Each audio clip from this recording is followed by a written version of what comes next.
Stay tuned for Mystery Theater.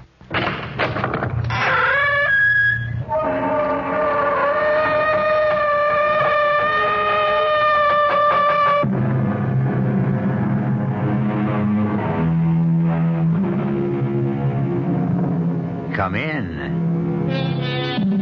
Welcome. I'm E.G. Marshall. I'd like to ask you something. What do you consider your most attractive feature? Your hair? Your eyes? Complexion? Your figure?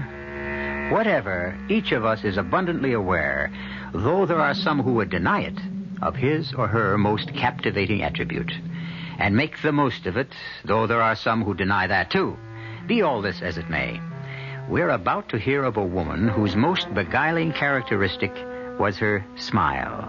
And because of it, the horrible thing that happened. Our mystery drama, Berenice, was adapted from the Edgar Allan Poe classic, especially for the Mystery Theater by George Lothar, and stars Michael Tolan and Norman Rose. It is sponsored in part by Contact, the 12-hour cold capsule, and Anheuser-Busch Incorporated, brewers of Budweiser. I'll be back shortly with Act One. Give your hand to a friend. Give your heart to your love. But give your code to Contact. The sooner the better. 6 or 3 or 1? That's the question when you catch the common cold. Sneezing, drips, congestion. Then take 12-hour Contact. You need 6 cold tablets, 2 every 4 hours, or 3 ounces of Cold's liquid, 1 every 4 hours, or just 1 Contact for up to 12 hours continuous relief of those symptoms. The tiny time pills do it. Both the others contain things for aches and fever. The liquid, something for coughs, not found in Contact. Your cold, your choice. Give your code to Contact. 6 or 3 or 1. Take Contact, only as directed.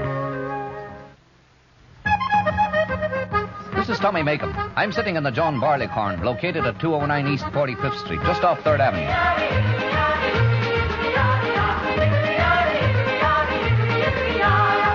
The John Barleycorn is New York's first and most famous Irish singing pub. If you want a sample of what Irish hospitality is really like, you should come in and soak up the atmosphere. The hospitality is warm, the people are cheerful, and the service is just fantastic. They have an old saying at the Barleycorn: there are no strangers here, only friends you haven't met. And you can prove that to yourself by dropping in any time. You can have lunch, dinner, or supper 7 days a week.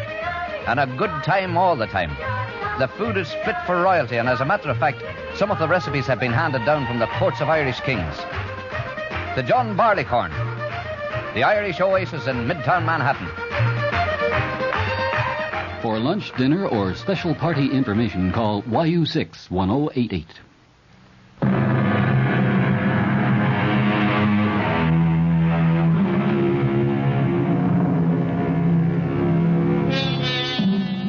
What we call a fixation, an idée fixe, is one of the most extraordinary and mystifying aspects of the human mind.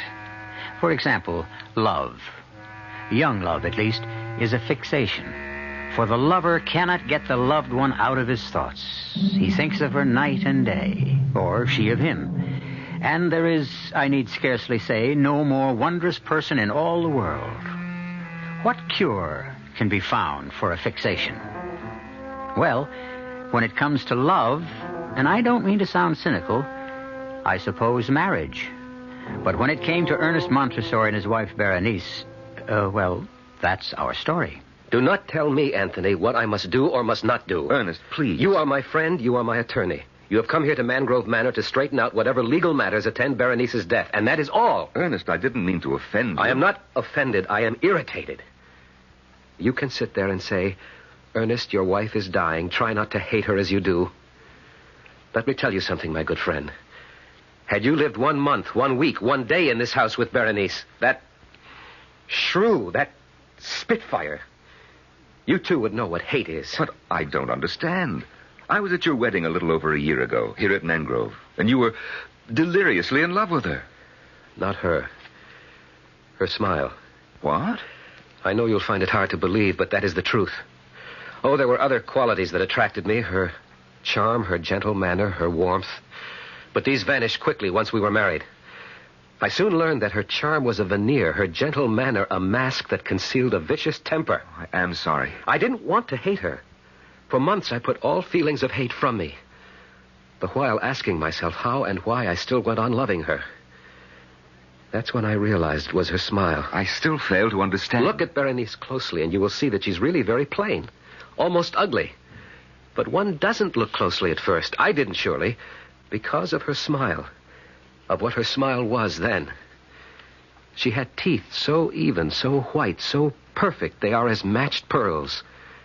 As for her lips, nowhere will you find lips so beautifully modeled, so sensuously inviting, so absolutely enthralling. I remember, yes. But Anthony, soon after our marriage, her smile changed, too. The lovely contour of her lips became an ugly sneer. She no longer smiled. She bared her teeth like a vicious animal. But there must have been a reason, something that impelled her to... I'll give you a reason if you must have it. Constance. Berenice's younger sister? Yes.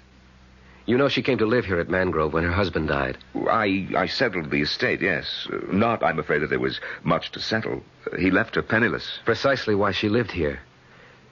Berenice began to think... Go no further, Ernest. I am well acquainted with what is termed the eternal triangle. In this case, there was no triangle. Not then. But there is now. Constance is what Berenice pretended to be. Gentle, innocent, loving. Yes, I have fallen in love with her, and she with me. But you may believe me, as Berenice never has, when I tell you that our love is and has ever been platonic. Neither of us has betrayed Berenice in any way. Yes, come? Oh, Constance, my dear. We were just speaking of you. You remember Anthony Lamb? With pleasure. You were such a help and comfort to me when my husband died, Mr. Lamb. I did what I could. You look upset, Constance.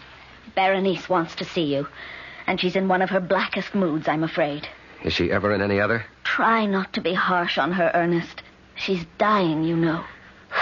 I shall try. If you'll excuse us, Anthony. Perhaps I should come along. I have to discuss certain legal matters with Berenice, and it will be best if she knows I'm here. Come, then. But I warn you, my friend, you'll regret every moment spent with her.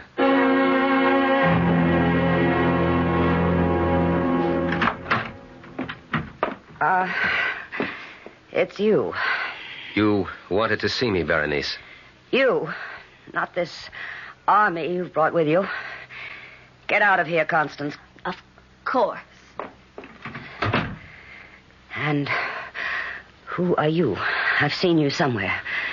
I remember you. I'm Anthony Lamb, Berenice. I don't blame you for not recognizing me. It's been over a year. Oh, yes. Yes, I remember you now. Ernest's friend, the pettifogging lawyer, the shyster. Why are you here? Well, now Yes. Well, Ernest asked me to come because... Well, Berenice, I'm told you're quite ill, and at such times it's best to... To make sure that all will be legally neat and tidy when I'm cold in my coffin. Oh, you put it much... The only way it can be put. I'm dying, and I know I'm dying, and so do you. If you don't, you must be blind. And if you want proof of it, look.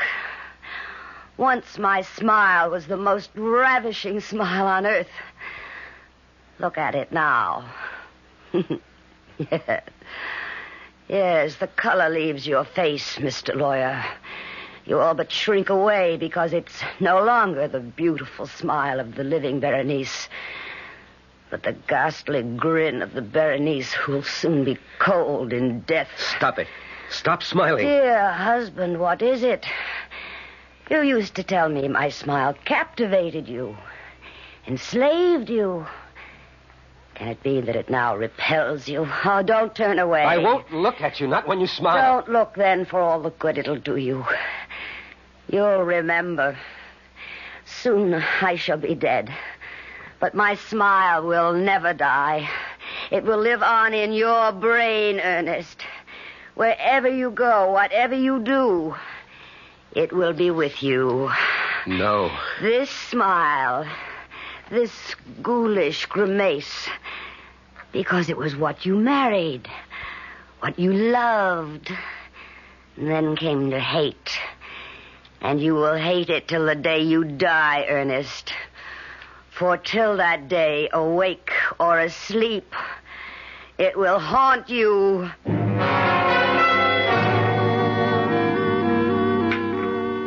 Would you care for more of the shrimp, Mr. Lamb? Well, thank you, no, Constance. Oh, and do call me Anthony, won't you? It'll make me feel so much younger. If you wish. Ernest, won't you eat? You haven't touched a morsel. Not hungry. But you must keep up your strength. If you're not careful, you'll be having nightmares again. Nightmares, Ernest? The most horrible you can imagine. Berenice has all but ruined my health. Ruined it. Hush now, we mustn't talk that way. What other way is there? No more wine, Ernest. Another glass can do no harm. No more, dear. For my sake. For your sake, anything. Anything except to lie about my true feelings. You, Constance, you have lived in this house for nearly a year. You know the hell she has made of my life. You know that I could not mourn her passing. And what is more, you know that I love only you. Ernest, it is not the proper time. I know, but Now, you are overwrought.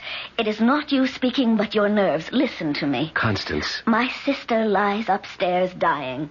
Whatever you think of her, in these last days of her life, though we cannot in truth love her, we can, in all dignity and honor, try at least not to hate her. You must try, Ernest. You must. Yes. And with your help, I shall. But you will not succeed. Berenice. How did you get here, out of bed? I rang my bell, but no one came. I called, but you did not answer. We didn't hear. And so I found the strength, what strength remains, to come down and tell you I am about to die. No. When death is near, you know it. Full well you know it. I have little time left now. Perhaps only minutes. A glass of wine. Of course. He hurries to assist me, to comfort me, when in his heart he would kill me. No, Berenice, I would not. Liar. Berenice, you hate me. Say it, you hate me. Say it. Here, the glass of wine you asked for. That, your glass of wine. Sniveling, nightmare-ridden fool. I had hoped I'd at last found a man when I married you. But you were like all the others. Berenice, let me help you back to your And bed. as for you, did you think I wasn't on to you and your little tricks? Did you think me blind, that I couldn't see what went on between you and my husband? Nothing. Before heaven, I swear that... Liar! I saw, I know. Little Constance. Innocent, saintly little sister. Sinking her claws deeper and deeper into the man who was mine. Madam.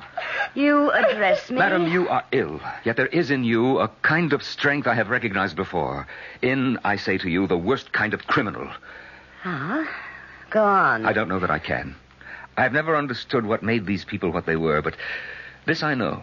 There are angels on this earth and there are devils. And you, madam, I say it to you, even in your dying moments, you are a devil. I don't blame you for looking at me like that. I spoke on impulse. I'm ashamed. Ashamed? You are the first man who has ever dared to... Berenice. Stay away. Stand back. Don't touch me. Only listen. You will be haunted by the magnet that drew you to me. The weapon with which I ruined your life and will destroy you. My smile, Ernest. My smile. No. Look at me. Sensuous lips bearing milk white, perfectly matched teeth. Look. Here, let me... She's falling across the table. I think... Yes. She's gone. Berenice is dead. No. Ernest, don't. Her mouth. She is staring at me with her teeth. Anthony, in heaven's name, close her mouth. Close her mouth!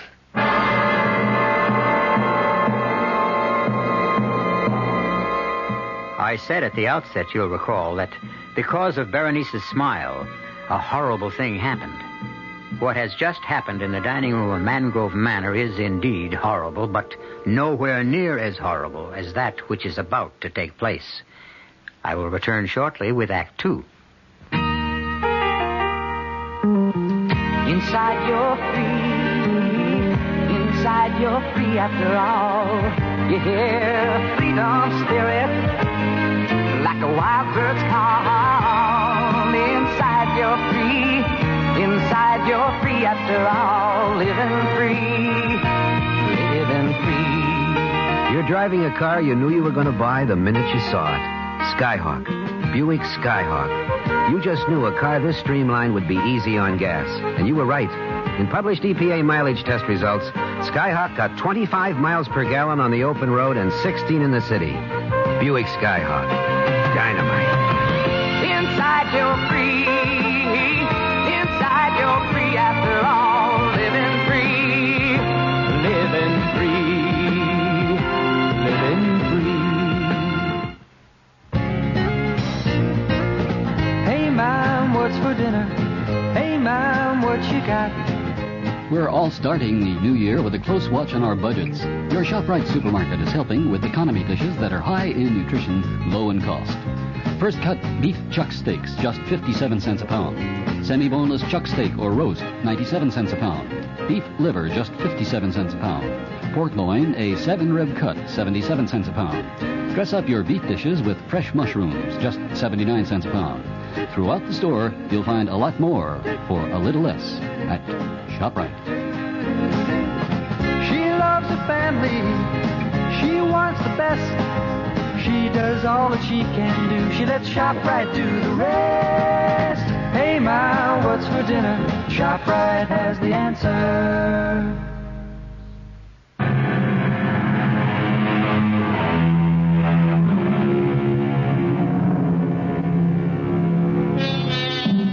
I think it was Sir Winston Churchill who said that when the human brain grabs hold of a thing, a worry, a concern of some sort, an anxiety, it grips that thing as in an iron fist and will not let it go. Clearly, then, this is what has happened to Ernest Montresor, who, even while she was alive, could not get his wife's sneering smile out of his head. And now that she has been placed in the family vault on the estate near Baton Rouge, Louisiana, well, listen. Ernest. Ernest. Yes, Anthony, what? It's more than half an hour since everyone left. Constance and I are getting chilled to the bone here in the vault. Let's go back to the house. Not till I'm sure the lid of Berenice's casket is nailed tight. But you are sure. It's madness, I know, Anthony. But I have the fear that somehow, in some way, she'll get out of her coffin and haunt me. You're letting your imagination run away with you, Ernest. You're tired, overwrought. My sister is dead. She'll not get out of her coffin. Come now. Ernest. Yes. Let us return to the house.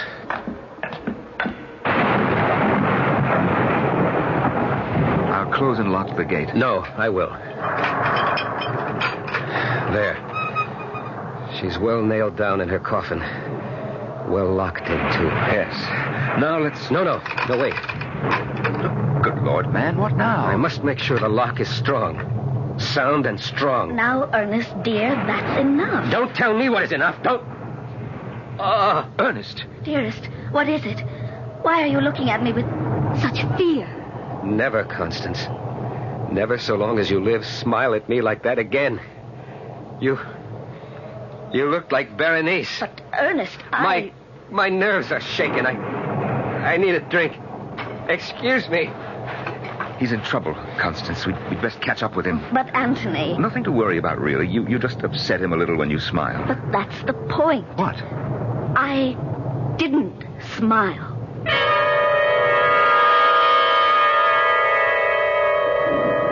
Will you take another brandy, Anthony? Thank you, no, Constance. As they say, one is as good as more. I wish Ernest thought so. Yes, he is drinking a bit too much, though he doesn't show it. His nerves burn up the spirits quickly. I have never seen him in such a nervous condition, never so exhausted. Let's hope he's having a good, deep, restful sleep. Speaking of what is good for Ernest, I hope you'll be able to stay with us a while, Anthony. I should like to, but I have pressing business in Baton Rouge. A few days? It would be such a comfort to Ernest. I'm sure, but the comfort he really needs is what you can give him. Constance, may I speak frankly? Of course. In ordinary circumstances, by which I mean had Ernest and Berenice still loved each other, I'd not suggest anything of this sort, but, well, all things considered, Constance, I should like to see you marry Ernest as soon as possible. Berenice not yet cold in her grave, and you? I do, yes. Constance, you alone can give him the love and the warmth he so desperately needs. I know, but... Oh, Anthony, whatever she was, Berenice was my sister. How can I, in all conscience, marry her husband within so short a time? It would be an act of indecency. Oh, no, an act of charity and of love. My dear, no immediate decision is needed. Think about it and should... No! What in the name of heaven? It's Ernest! No! Come, quick! No! Ernest, merciful Lord, what is it? Oh, it's you. You, good friend, and Constance. Then it was a dream. What was, my dearest? I dreamed that I was awake, that I'd awakened from a sound sleep. It was all so real. I heard the storm outside and saw lightning brighten the room and thought, oh, good, I did manage to sleep and get some rest, and now I've awakened, and... Yes, and? And then I saw it, hanging in the darkness of the room, burning bright in the black pitch of night. Saw it. Gently, my darling, gently now. Saw what? Her smile. Berenice's smile, her disembodied smile, nothing else. It hung suspended in the dark before my eyes, the lips drawn back, the teeth shining in the blackness. Oh, Ernest. And then her teeth, those terrifying white, even teeth, parted as she began to laugh. The most hideous laugh I have heard in all my life. Her mouth, her bodiless mouth, as it laughed, it started coming closer to me. Closer. And I screamed. Anthony, what's to be done? We must fetch the doctor, and at once.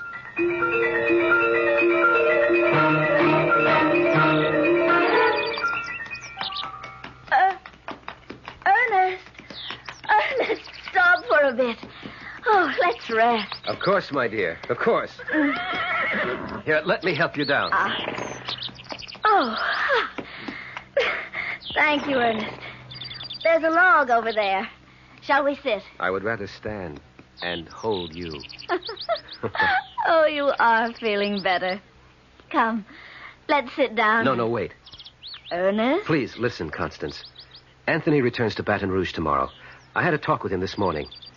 He knows I'm devoted to you and you to me. He urged, not that I needed urging, that I ask you to marry me. Ernest, Do say yes, Constance. I beg you. Say you'll marry me. That's exactly what I was going to say once you gave me the chance. You will? You'll marry me? Oh, I will. Oh, I will. Constance. Oh, Constance. Let's hurry back and tell Anthony. Yes, that dear good friend of yours will be relieved to know, I'm sure. Here, I'll give you a hand up. There. Oh, Ernest, my horse. Oh! Ernest, he's running away with me.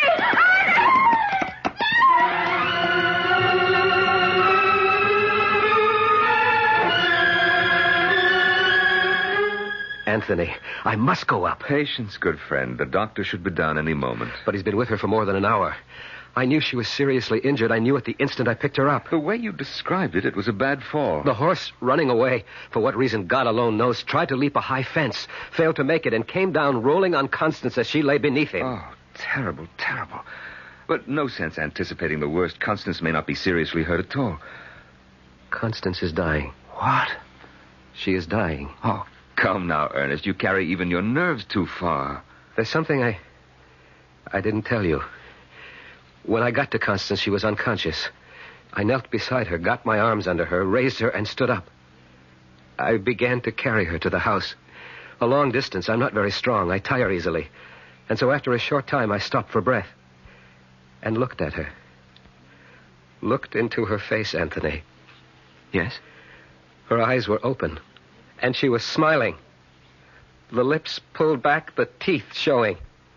For an instant, she looked like Berenice.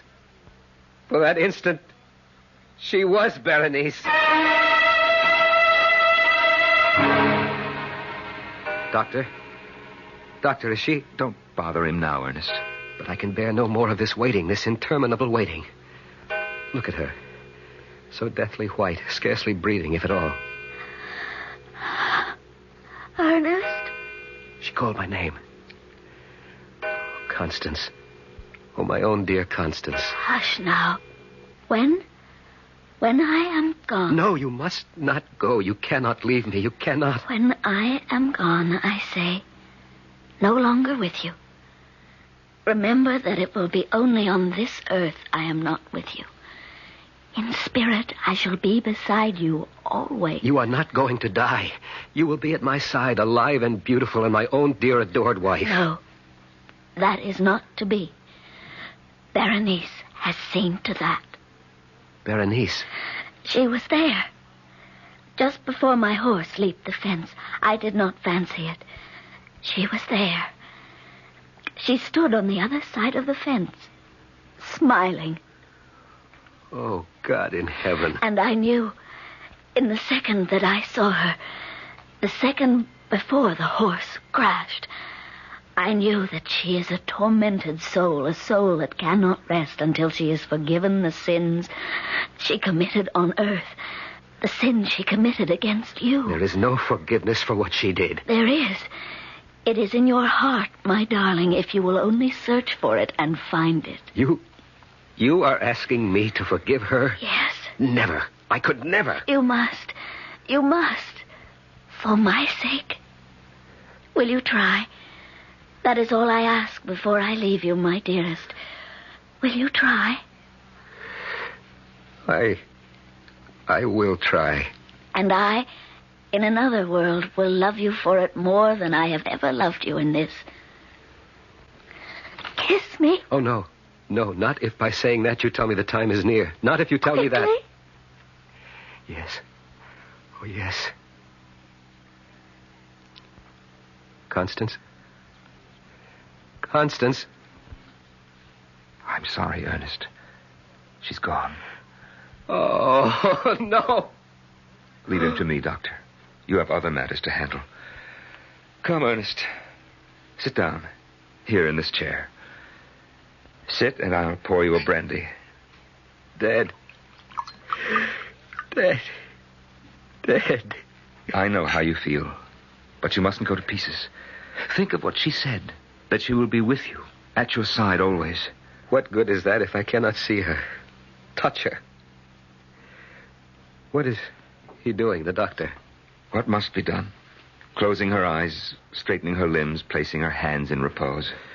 When he is finished, I shall sit with her, Anthony. Of course. And not leave her side till we take her to the vault. What's that? What? Listen. Someone laughing. No one is laughing, Ernest. Berenice. It is Berenice. Ernest. She is laughing from the vault. From the vault. You doubt me? Here. I throw wide the window. You hear? You hear? I hear nothing. Laughing in triumph. Vicious triumph, because once again she shattered my heart. Laugh, damn you, laugh. But I shall have done with you yet. I shall. Oh. Doctor, quickly. He's fainted dead away.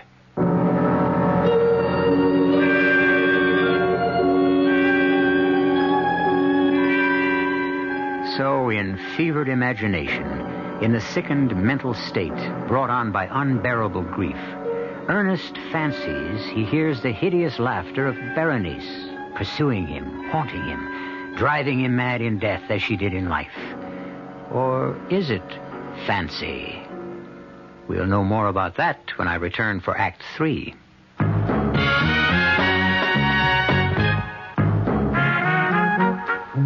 Some beer drinkers have funny ideas about beer. They think beer improves with age, like wine.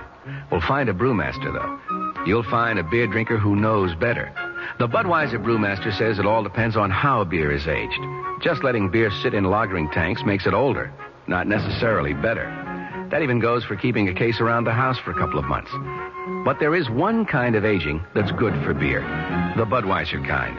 Beechwood aging. In this kind of aging, something happens. It lets all the flavor of the choicest hops and best barley malt that go into Budweiser get through to you. Sure, it takes more time and trouble to brew Budweiser that way, but brewing beer right does make a difference. Anheuser-Busch, St. Louis.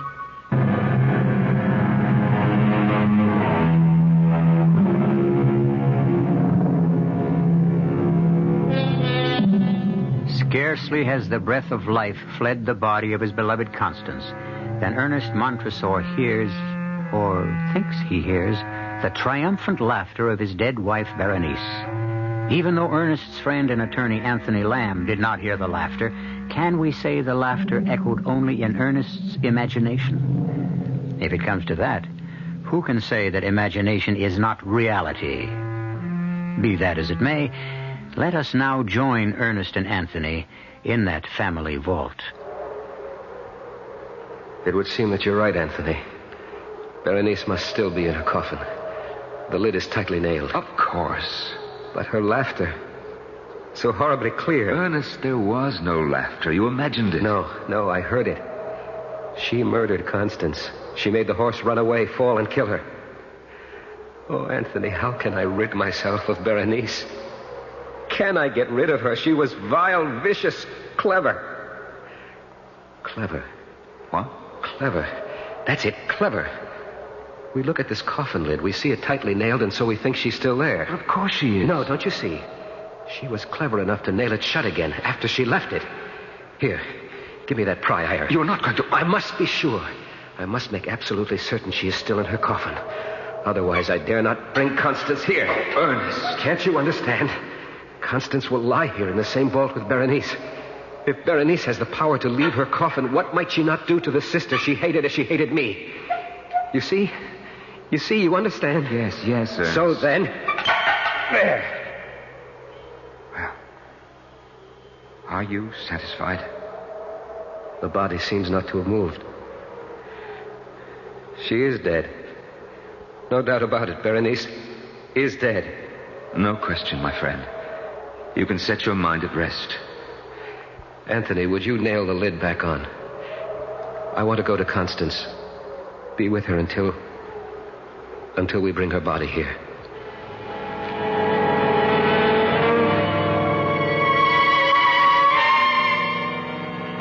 Ernest. Yes, Anthony. Ernest, it's 2:00 in the morning. Not for her. Not for Constance.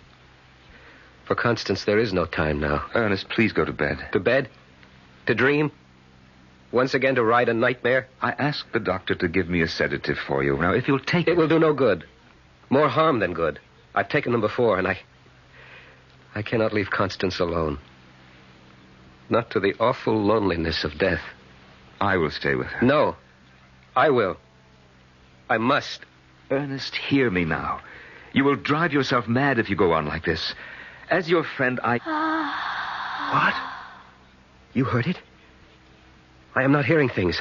That sigh. It was Constance. And look, Ernest, look. Color. Her cheeks. Color coming into her cheeks. Pulse. How do you feel for a pulse? Now, let me...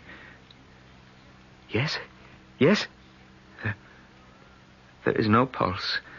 And yet, a faint warmth. Her wrist beneath my hand feels... Ernest, I tell you, there is warmth. Alive. She is alive. Oh, God, in your merciful goodness, I thank you. Thank you. And while you're thanking God, I'll fetch the doctor.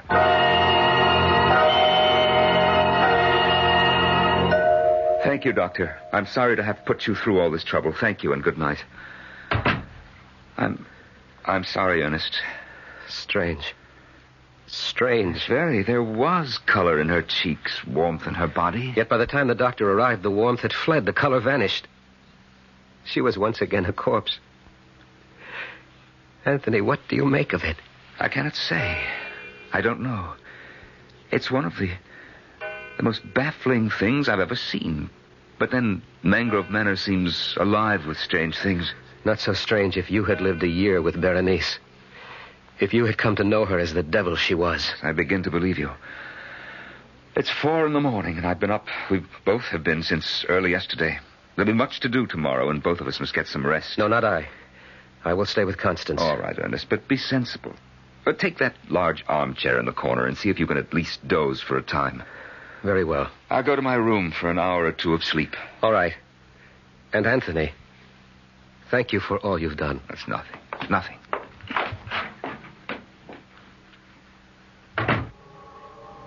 Constance. My lovely Constance. I'll not leave you. I shall be there in that chair across the room. In this chair, Constance, still very near you. Still watching you, waiting with you, through the long silence of death. Again? It was you? Again? You are sitting up. You are leaving the bed and coming toward me. You are not dead. You live. Oh, let me see your face. I cannot see it. The shadows and burial shroud hiding it from me. Take the burial shroud from your face. Let me see you. Constance, beloved, let me see you. Why do you laugh, my darling? Why? Is it happiness at finding yourself alive? Is it joy in knowing you're not dead after all? Here, let me take away the shroud. There. What? The lips, why? The teeth. Berenice. You are Berenice in Constance's body.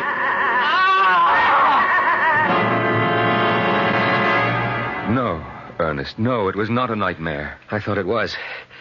I thought I'd had another horrible dream, that I'd gone to sleep in the chair and dreamed it all. I might have thought so, too, if I'd only found you lying on the floor unconscious. But, my dear friend, I cannot describe my shock. Constance's body was sprawled across yours. Constance's body. But Berenice's spirit. Don't think about it. Put it out of your head. Impossible. It is etched in acid in my memory. I shall see it in every moment of my life, waking or sleeping. The lips curled back in that fearful sneer. The teeth. The teeth, the terrifying teeth. If only I could blot them from my mind, but I can't. Perhaps you can. Perhaps there is a way. What? If, as you think, Berenice is using Constance's body to haunt you, torment you... She is. Then all we need do is what we must do in any case. Bury Constance in the vault. But of course, I sicken at the thought of placing my own dear, lovely Constance in that cold, moldy chamber. And yet it must be done. And with her body locked within the vault, Berenice will be unable to haunt me. But I must leave, Ernest. I have stayed as long as I can, far longer than I anticipated, and I do have other business, pressing business in Baton Rouge. The thought of being alone in this huge and empty house, is there no way to persuade you? I'm sorry, Ernest, but there isn't. I've done all I can for you. You know I have. Of course I know it. There is no better friend in all the world than you, and I have no right to urge you to stay, none at all. But I am afraid. Afraid to be alone. Afraid... Of all things, it is a madness. Afraid of Berenice's teeth. I suppose it is a form of madness. Berenice is dead and buried. Constance is dead and buried, and so Berenice cannot inhabit her corpse to torture you. She'll find a way. She will not. She will. She lies in that vault out there, and in time her body will rot. But teeth do not. And so long as a tooth remains in her skull... Ernest, it's 10 o'clock. I have a long, hard ride ahead of me tomorrow. I must get to bed, and so must you. We are both very much in need of rest. Rest. So long as I live, there will never again be any rest for me.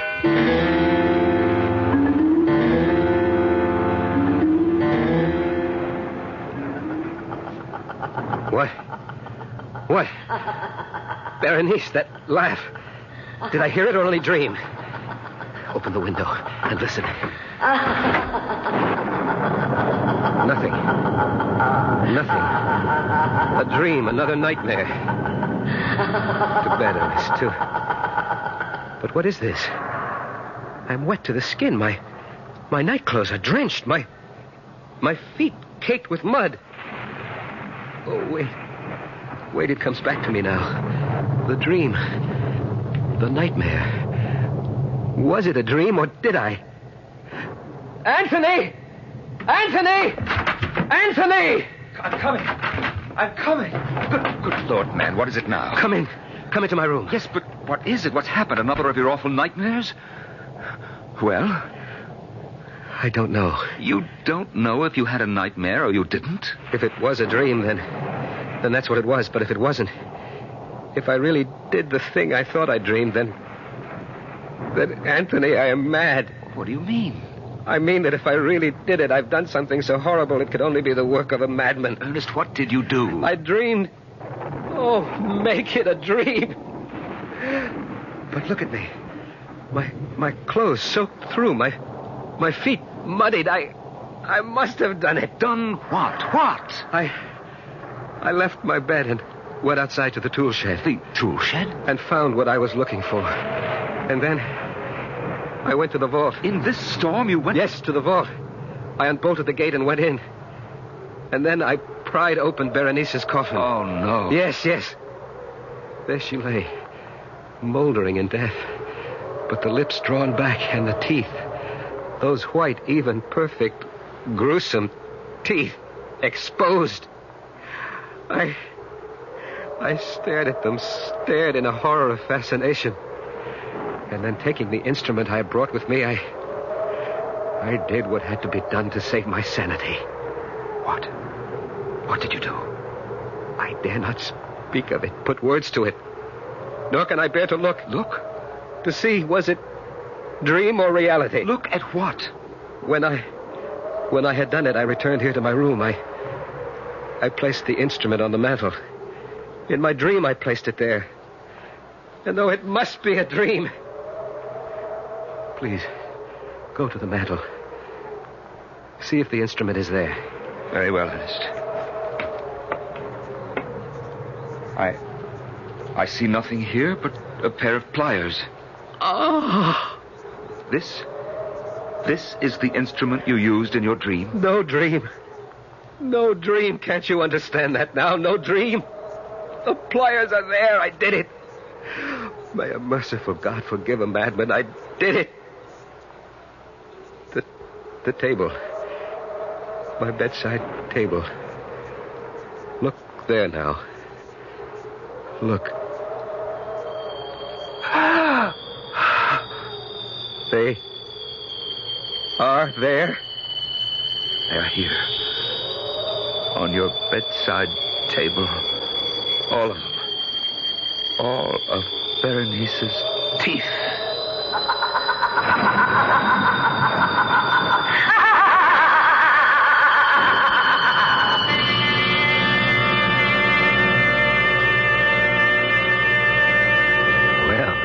A toothsome tale, was it not? Something to let your imagination chew on? Sorry, couldn't resist that. Seriously, though, this story, as many another, reflects that certain mystery which has puzzled mankind since the first tick of time. Which is the reality of our lives? Which the dream? You got me. I'll be back shortly. Murder on the Orient Express is movie magic.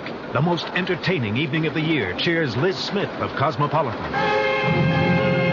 Judith Chris, New York Magazine, claims Agatha Christie's marvelously intricate whodunit becomes a joyous experience, a feast in any season. And Playboy calls it sheer old-fashioned escapism. See Murder on the Orient Express from Paramount Pictures, rated PG, parental guidance suggested. Murder on the Orient Express is now playing at a theater near you. Our cast included Norman Rose, Michael Tolan, Joan Lovejoy, and Roberta Maxwell. The entire production was under the direction of Hyman Brown. Radio Mystery Theater was sponsored in part by Buick Motor Division. This is E.G. Marshall inviting you to return to our Mystery Theater for another adventure in the macabre. Until next time, pleasant dreams.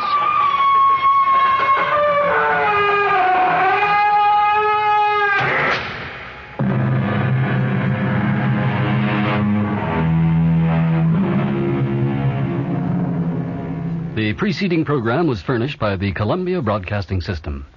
Your dial is set for 15 minutes of late news with John Scott reporting. This is WOR New York, an RKO General Station. 11,000 more workers, mostly in the auto industry, are losing their jobs. The National Cancer Institute studying a virus that may cause human cancer. New York City cops must wear name tags beginning Monday morning.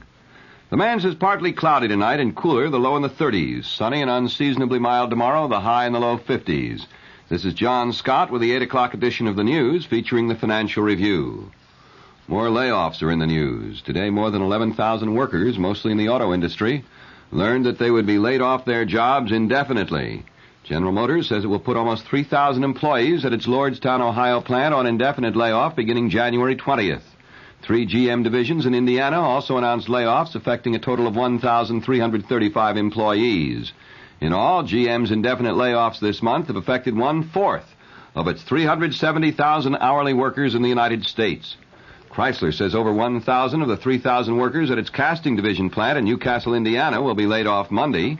3 major tire companies, Goodyear, Firestone, and Cyberling, announced over 2,000 layoffs. Other companies announcing layoffs include United Airlines.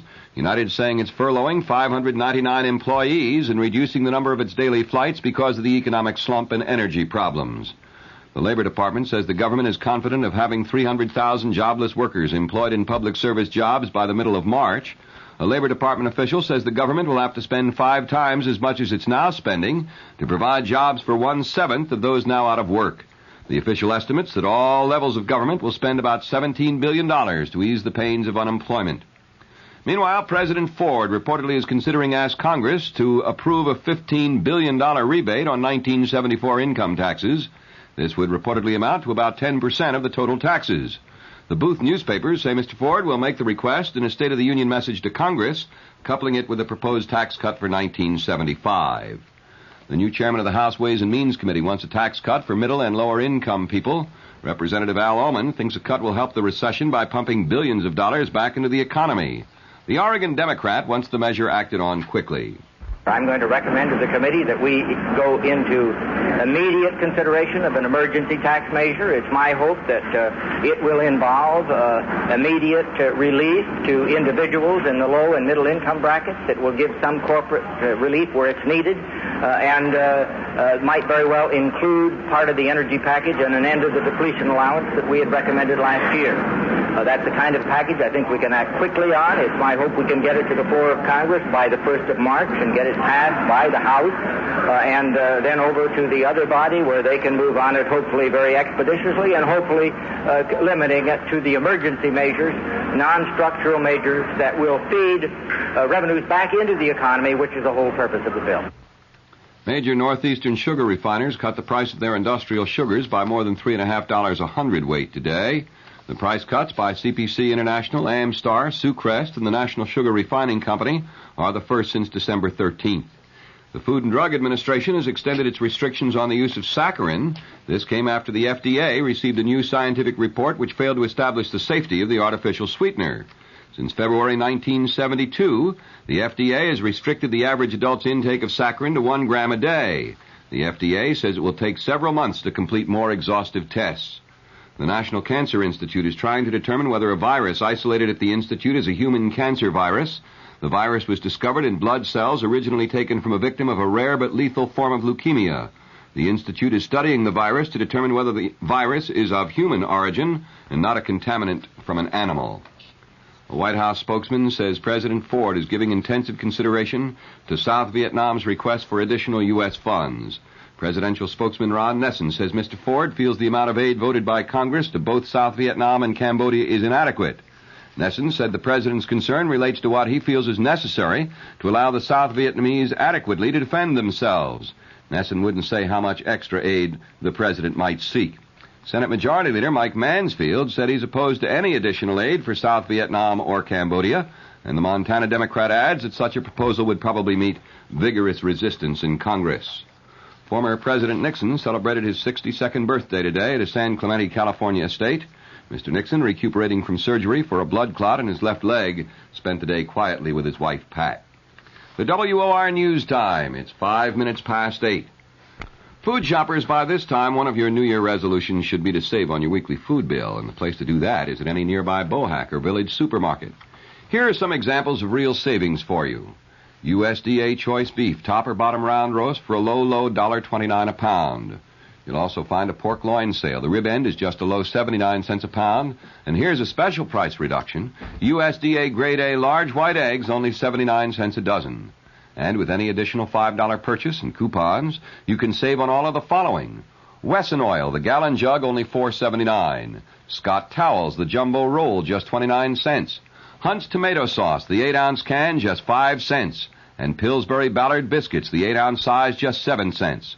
So remember, in 1975, the place to save is at any nearby Bohack or village supermarket, where you'll find an abundance of quality foods at old-fashioned prices.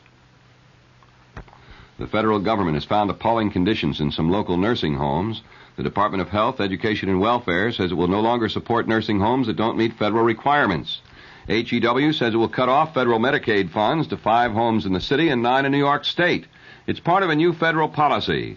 Assistant HEW Administrator Peter Franklin explains. Where the nursing home has a provider agreement and is providing services under the Medicaid program, and we go in as the federal government and find that this home does not meet the conditions of participation established by federal regulation under Medicaid, we will notify the state, be it New York or any other state in the union, these are national regulations, that we are terminating the federal financial participation, the 50 cents on the dollar, to this nursing home through the state.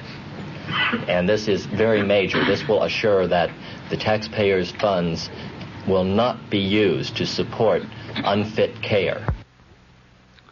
Governor Carey will name a special prosecutor to investigate alleged Medicaid fraud in the nursing home industry in a day or two. Informed sources said that those being given strongest consideration for the post were Special State Prosecutor Maurice Najari and Joseph Hines, First Assistant to Brooklyn District Attorney Eugene Gold.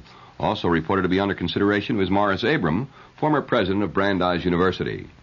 This just in, former Brooklyn Congressman Bertram L. Podell, a state and federal lawmaker for 20 years, was sentenced tonight to 6 months in jail and fined $5,000 for using his influence as a Democratic congressman in an effort to obtain a Bahamas route for a Florida air taxi service.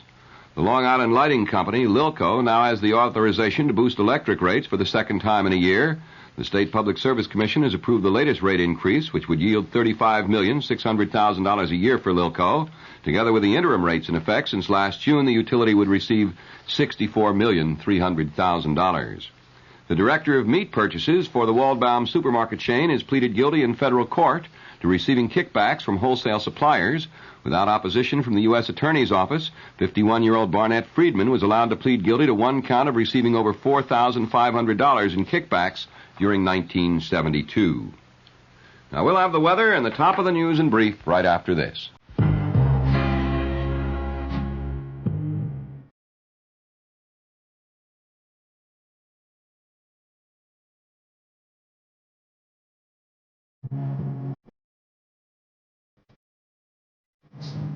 General Tire doesn't claim its tire experts have all the answers, but they can tell you just about everything you want to know about tires. And that's important with so many new kinds of tires coming out and so many different claims about those tires. The General Tire specialist is trained to analyze what tire fits your driving habits, your car, your budget. And the General Tire specialist can handle your automotive service needs, too. He's one of the best reasons why, sooner or later, you'll own Generals. Check your yellow pages for the General Tire headquarters nearest you.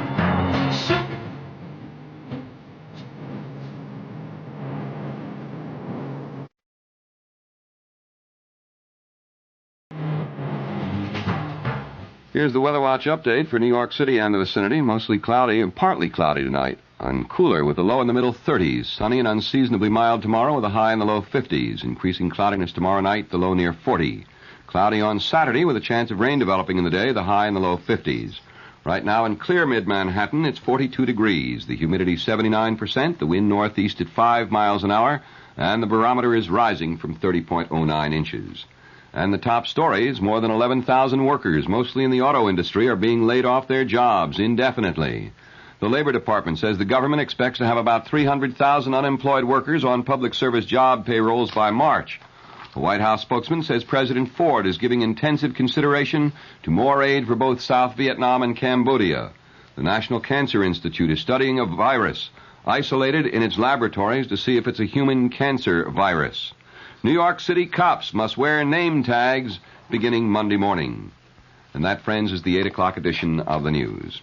This is John Scott reporting, bidding you good night. Next news as it happens, next scheduled news at 9 over WOR